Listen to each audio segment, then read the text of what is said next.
এই মুহূর্তে আমাদের হাতে যে ফোনটা রয়েছে এটা হচ্ছে Poco X3 Pro। ফোনটার সমস্যা হচ্ছে হঠাৎ করেই বন্ধ হয়ে গিয়েছে।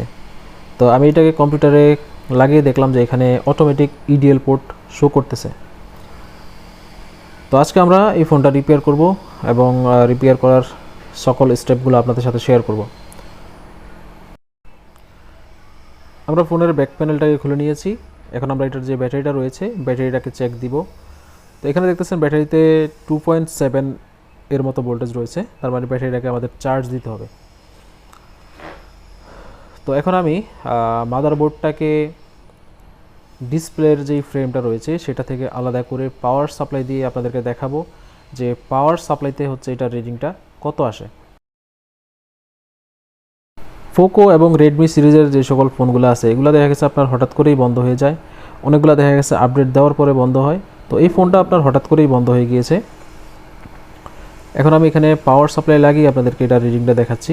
এখানে দেখেন 15 অ্যাম্পিয়ার আসছে, 0.15, মানে এটা রিডিংটা হচ্ছে 15তে এসে আটকে থাকে। তো এরকম সমস্যাগুলো হচ্ছে আপনার সফটওয়্যার রিলেটেড, সফটওয়্যারের কারণে হয়। অনেক সময় দেখা গেছে ফ্লাশ করলে এগুলো ঠিক হয়, বাট এই মডেলের ফোনগুলো আপনার এটা কমন ইস্যু হয়ে গেছে যে এটাতে আপনার ডেট হয় তো র্যাম সিপিইউ রিবুল করা লাগে।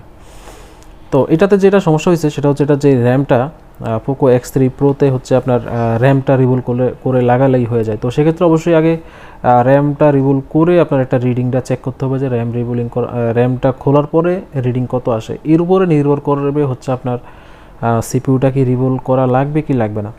তো এই মুহূর্তে দেখতেছেন আমি হচ্ছে এটার যে র্যামটা রয়েছে এই র্যামটাকে রিমুভ করতেছি। তো র্যাম রিমুভ করার ক্ষেত্রে সাধারণভাবে আমি যেই তাপটা ব্যবহার করি সেটা হচ্ছে 350 দিয়ে এটাকে খুলেছি এবং খোলার পরে পরিষ্কার করে ক্লিনিং করে এটাতে আবার লাগিয়েছি।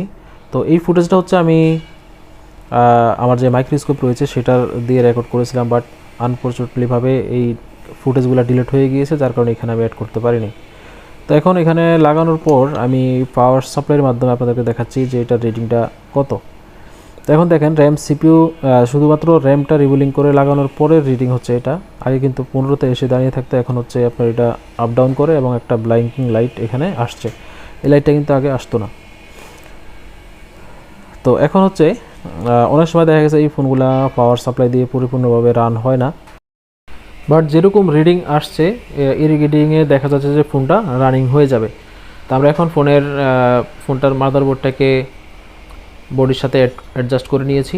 তো তার আগে অবশ্যই আমাদের যে ব্যাটারিটা রয়েছে ব্যাটারিটা কিন্তু 2.7 ভোল্টেজ ছিল, এটাকে ভোল্টেজটাকে বাড়িয়ে আপনার 3.7 করে নিতে হবে, যেটা আমি পাওয়ার সাপ্লাই দিয়ে ব্যাটারিটাকে চার্জ করে নিয়েছি। তো এখন দেখেন এখানে আমি ইউএসবি চার্জার লাগিয়ে দিয়েছি। তো এখন দেখেন পোকো লেখা চলে আসছে।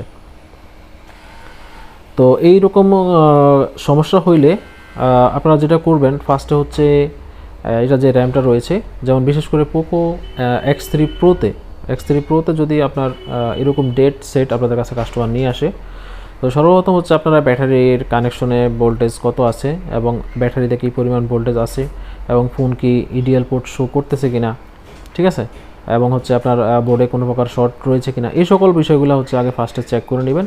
এরপর হচ্ছে আপনারা র্যাম সিপিইউর রিবুলিংয়ের কাজটা করবেন। তো যদি দেখেন যে পোর্ট শো করতেছে এবং কোনো শর্ট সার্কিট নাই, বোর্ডে কোনো প্রকার শর্ট নাই, ঠিক আছে, তো সেক্ষেত্রে র্যাম এবং সিপিইউ রিবুলিং করলেই হয়ে যায়।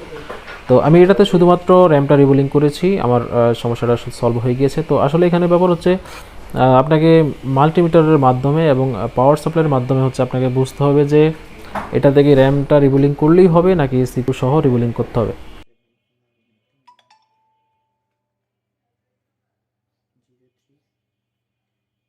তো যারা সরাসরি এই ধরনের কাজগুলো শিখতে চান তারা আমাদের সাথে যোগাযোগ করবেন। সেই সাথে যে সকল কাস্টমার ভাইরা আমাদের ভিডিওগুলো ইউটিউবে দেখতেছেন, আপনারা চাইলে সরাসরি এই কাজগুলো আমাদের শপে এসে করিয়ে নিতে পারেন এবং চাইলে কুরিয়ারের মাধ্যমে আমাদের কাছে ফোনগুলো পাঠাইতে পারেন। কুরিয়ারের অ্যাড্রেস এবং আমাদের ফোন নাম্বার সকল কিছুই ভিডিও ডিসক্রিপশনে দেওয়া থাকবে, সেখান থেকে সংগ্রহ করে আমাদের সাথে যোগাযোগ করতে পারবেন।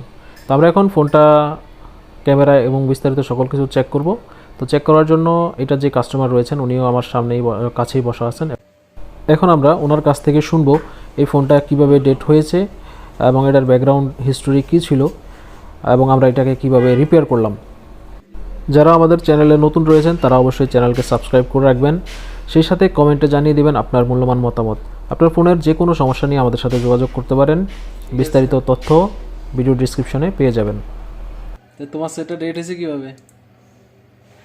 ভাই অটো ফোন চার্জে দিয়েছিলাম, পরে লাস্টে চার্জার থেকে খুলে তারপরে ইউজ করতেছিলাম, দেন ফোনটা রেখে দিয়েছিলাম, তারপর হঠাৎ অফ হয়ে গেছে, অন আর হয়নি। আপনার কারণে এখন ঠিক করতে পারলাম, থ্যাংক ইউ ভাই আপনাকে। দেখ ফাইনালি আমরা এটার র্যামটা রিবুল করলাম, রিবুল করার পরেই ওকে নাকি? জি ভাইয়া, থ্যাংক ইউ আপনাকে মোবাইলটা ঠিক করে দেওয়ার জন্য, এত সুন্দরভাবে কাজ করার জন্য।